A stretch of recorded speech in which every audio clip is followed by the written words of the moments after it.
Hello and welcome to Pride of South London Fan TV. Ali here, bringing you my thoughts on the game between Bournemouth and Palace on Boxing Day, which of course finished 0-0. Gahey described it as a boring game. Personally, I was quite intrigued in the game all the way through. I thought at times it looked like we could score, and then the last 10-15 minutes I thought it looked more likely Bournemouth would score.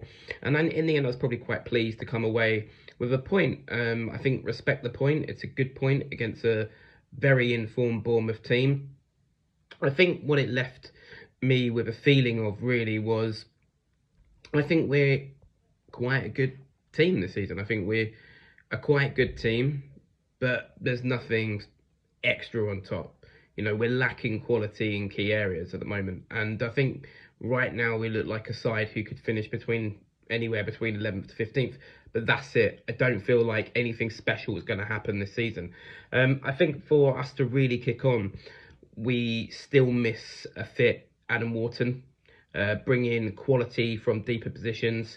We obviously miss Michael Elise, and sometimes football is simple. We can talk around the houses about football, but we've undoubtedly missed his quality this season. But look, the big talking point amongst Palace fans at the moment is, and rightfully so, is Eberechi Eze's form. And we need him. We need him to be at his best and on form. Particularly with the loss of Elise, even though Ismaila Sarr has been in outstanding form in the last month or so. And what can we do to ignite that form? Listen, there's a lot being said about it on social media. Some of it unfair, in my opinion. I'll come back to something I said a few weeks ago.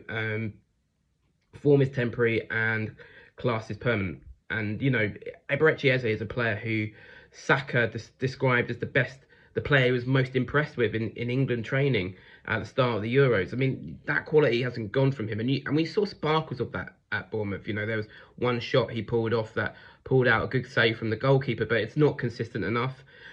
What people are saying about him is that he slows the play down, that he's losing the ball.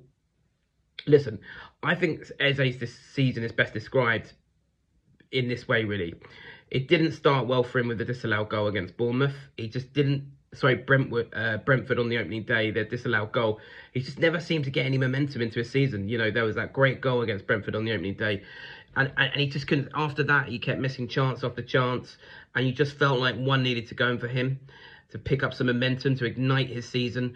And then he got the injury. And it always takes him a few games to get back to his best from injury. And Glasner even saying, you know, a couple of games ago that he went off with a knock. So I think once he gets one, I think it will really do his confidence good and get his season going. I just don't feel like Eze's got a foot into the season at all. And listen, people will say that's his responsibility. If you're a top quality player, then you ignite those moments for yourself. And maybe that moment will come against Southampton because we need a big performance from him. It's a massive game. The other sort of issue, I think, and what a lot of people are talking about is how he sort of checks back and slows the play down. That worked when Elise was in the team. You know, if you look at our goal at Liverpool away, where Elise drifted to the left-hand side, it was one of our best goals of the season. You know, Ismaila Sarr is more direct, you know. And one of the things now as a team that we sort of have needed to start doing with Sarr in the team is move the ball forward quickly, particularly on the counter, so that we can play to Sarr's attributes of breaking with real pace.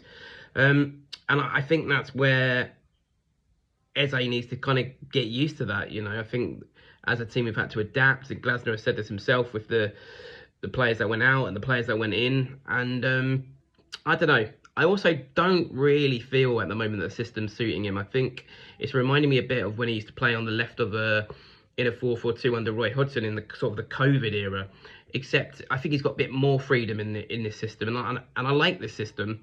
But I feel like his best position, to be fair to Roy, is the position that Roy used him when he returned in the central 10 in a 4-2-3-1. But look, as I said, I like Glasner's system, so that's not going to change.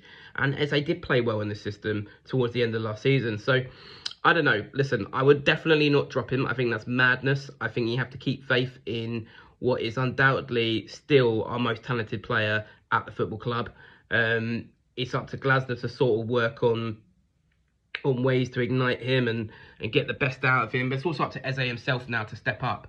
You know, at some point he's got to step up and get the season going. And what better time than Southampton at home? There's no ifs, no buts to that game for me. We have to get 3 points if we are serious about getting ourselves up the table. Because if we lose, it's a very different conversation.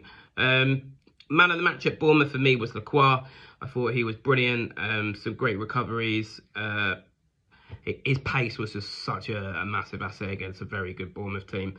So Lacroix, man of the match for me. Gahey not far behind. And yeah, a good point on the road. But the caveat to it is we must pick all 3 points up at home to Southampton on Sunday. I will be there.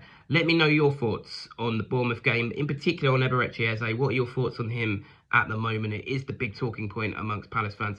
And as always, if you've liked this video, press that subscribe button. But respect the point. Let's see what happens against Southampton. But let's hope we're feeling Glasner all over.